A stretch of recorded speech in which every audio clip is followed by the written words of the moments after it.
I peace what it is. Hey, so the young rapper dude put out a video.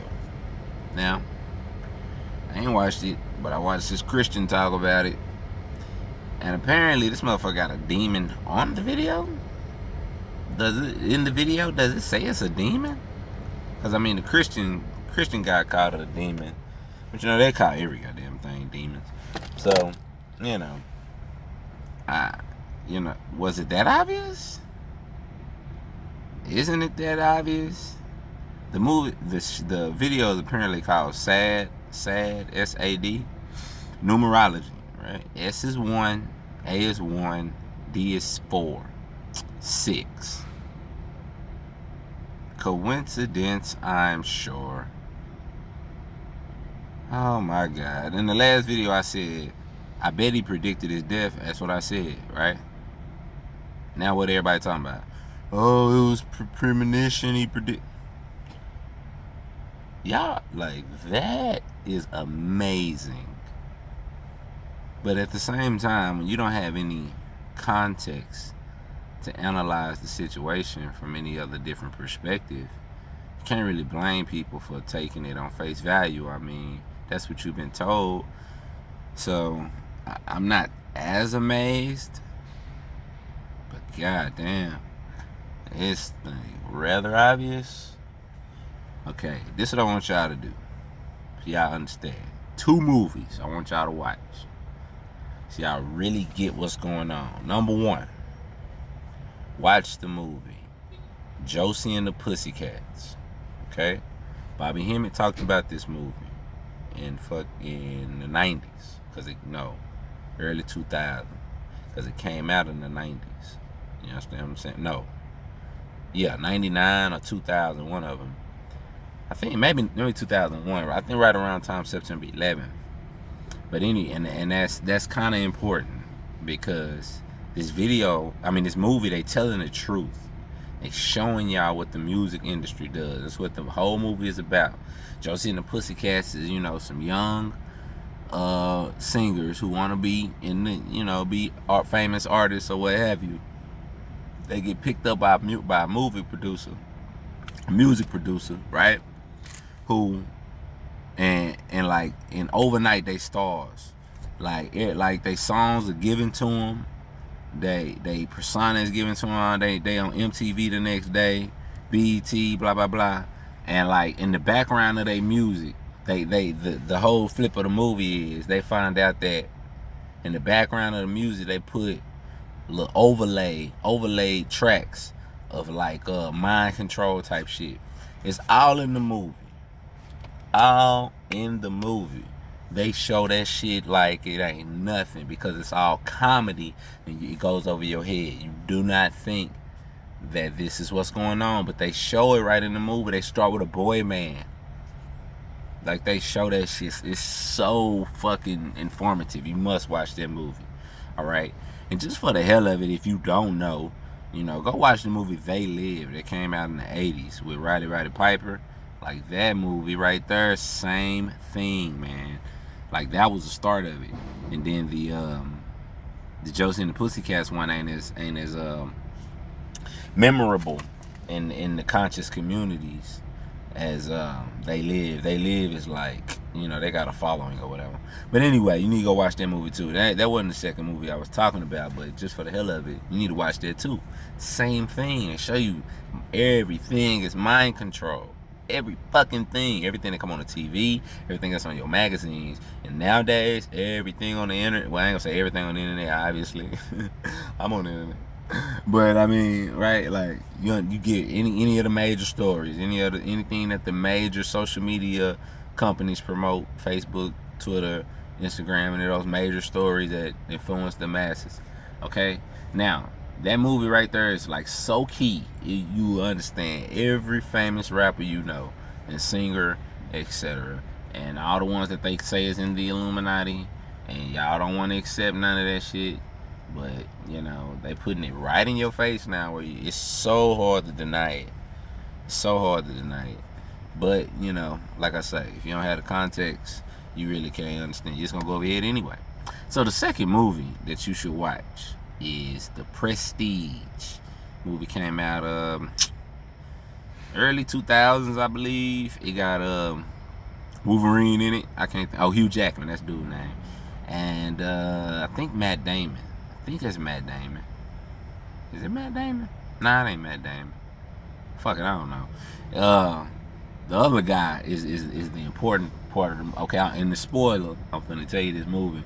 So if you don't want to know this, you probably just need to fast forward this part, I guess. But in the movie, right at the beginning of the movie, it's about magicians in like the 1900s. And in that movie, they talking about Tesla and Edison, and they showing you how Edison stole Tesla's ideas, blah blah blah. But anyway, in that movie, right, it's two magicians competing against each other, right? They see in the beginning of the movie, they see like this master magician, older Chinese dude.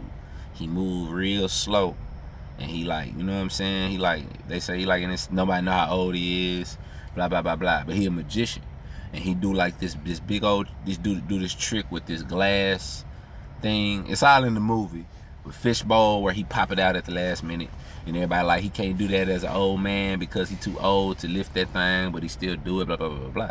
So the theory from one of the magicians was he got a trick, he do a trick, he got machine or something, blah blah blah blah. The other magician was like, the trick is that's not an old man. It's really a young man dressed up in an old man uniform, but he lived that persona all the time. Anytime he in public, he the old man in the uniform, and you can't, you know what I'm saying? You can't tell that that's somebody playing the role. And the only reason why people believe that he a real old man, because every time they see him, he's still acting all old. But when he on stage, he can do this trick that's impossible really for an old man. You see? So that's the two theories about it. And they never really say what it is with him, right? But the two magicians, this is a good movie. I should see it. The two magicians, right? They battling through the whole thing, and one of them got this trick that the other one can't really defeat, and it's the reappearing man trick, right?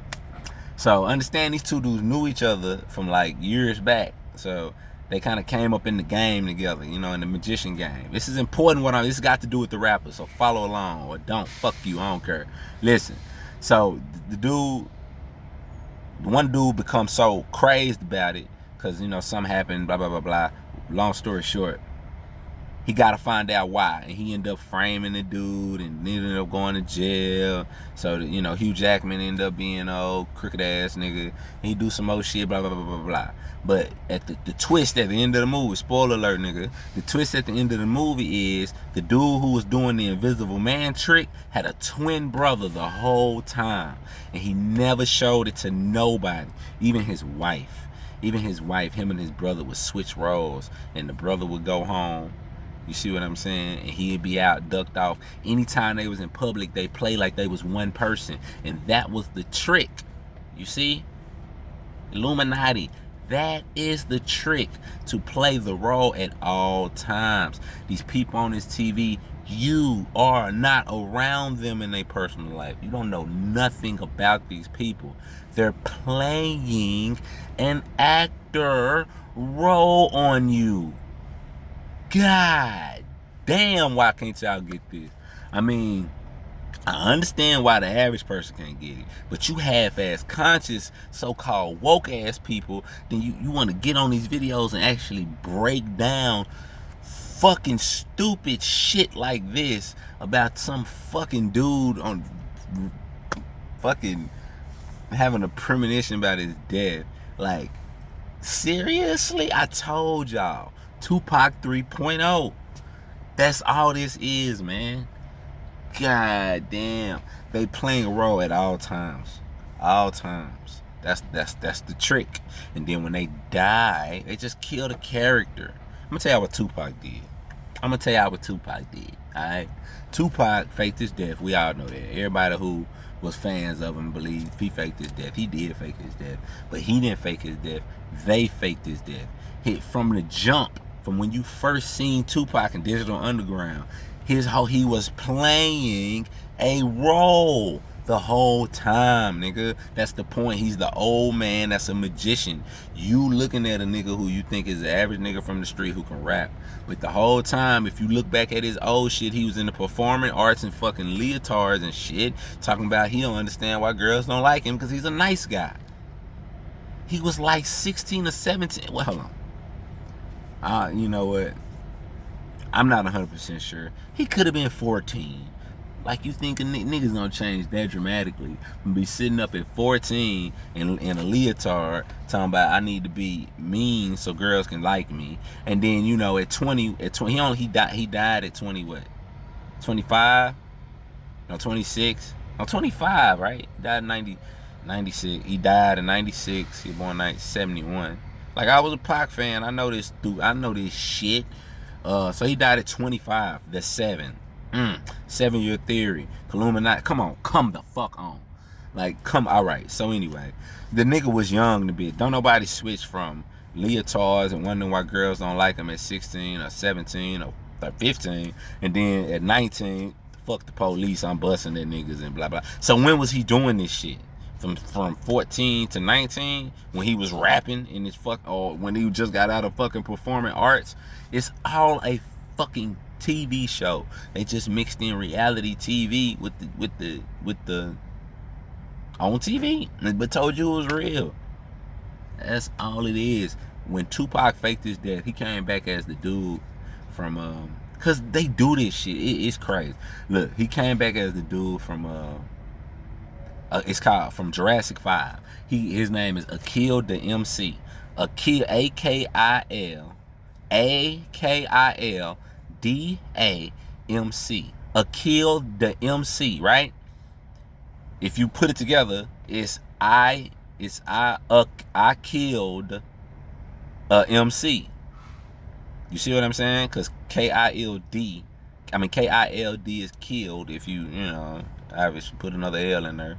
And then AMC, duh, is DA. AMC. He killed the MC, the Tupac. He killed that and came back as this cat. And the only reason why, like when I first seen it, I was like, oh shit, Tupac, that nigga faked his death, came back as another nigga, that's what's up, cool, right? And then I dismissed it because I watched the interview of Akil the MC, and he was talking about how, you know, he heard about this shit about him maybe being Tupac, but he was like, that's crazy. You know, it's funny, but it's crazy because he remembered the day he actually met Tupac. And he's just telling the story, and I'm like, oh, well, shit, that dismisses that. But when you understand that this nigga's an agent, an actor in the first place, of course he gonna say that shit. Man, they put that nigga face next to Pac, a picture of Pac face, and pose it on each other. Nigga look just alike. And then when the nigga was rapping on one thing, the nigga switched his flow and started rapping. I was like, nigga, that's Pac. I felt, you know, man, that's what he did. You know, whatever. You ain't gotta believe the shit. I don't really give a damn. I'm just telling you what it is. I don't care. Like, y'all would much rather live in fantasy world than in the real life. The majority. Ignorant is bliss. And that's, you know, the majority of us out here like it like that. You can't fight. You ain't gonna fight nobody's bliss. Like, you ain't gonna win against somebody's bliss. So what's gonna happen is people gonna have to get uncomfortable for them to understand the truth. So, you know, that's why shit's going on. That's why you got Trump as your president. Because, you know, you're idol worshiping. You worshipped Obama like he was gonna actually do something for you. Nada. All he did for you was bring out them people who hate you, that's standing right next to you, who you think is your friends. You see what I'm saying? So he really did do something for you, but if you ain't gonna do nothing with that, then what's the point? You know, idol worship, man. Somebody jumped in my shit, was like, you know, it's like, oh, they don't worship nobody. I said, are you a fan of Tupac? Or we were talking about Tupac. He was like, yeah. I said, well, fan means fanatic. Fanatic means someone devoted to a thing. Devotion is idol worship. Idol worship. Oh, I ain't think you talking like that. Well, yeah. Well, that's what I'm saying. Well, that's because that's what it is. Like, what you gonna do? You can't split that shit up and say, nah, that ain't what I'm talking about. Nah, that's what you talking about. If you're a fan of these people, you're a fanatic of them, you're devoted to them, you're idol worshiping. And then they can control your emotions. Real simple. God damn. It's too simple. It's too simple. So, y'all can believe this shit. There you go. Y'all got another prophet. Yeah, there y'all go. Some rapper nigga who hits women. Like, these are your heroes, like Nas said a long time ago. And apparently he's a woman beater too. Some woman talking about him. Whatever. See, that's the point. Idol worshiping. Keep them people where they're supposed to be and focus on your goddamn self and you'll be alright. I don't like to try to tell people what to do. But sad and numerology equals 6. So, XXX is 666. Xxxtentacion means temptation. So that's the devil's temptation. The temptation of the beast. And y'all worry about this nigga being killed. No blood on the scene. Okay, whatever. Y'all got it. I quit. Y'all got it. So just my opinion. I put it out there. You do what you want to do with it. Peace and love. Take it easy.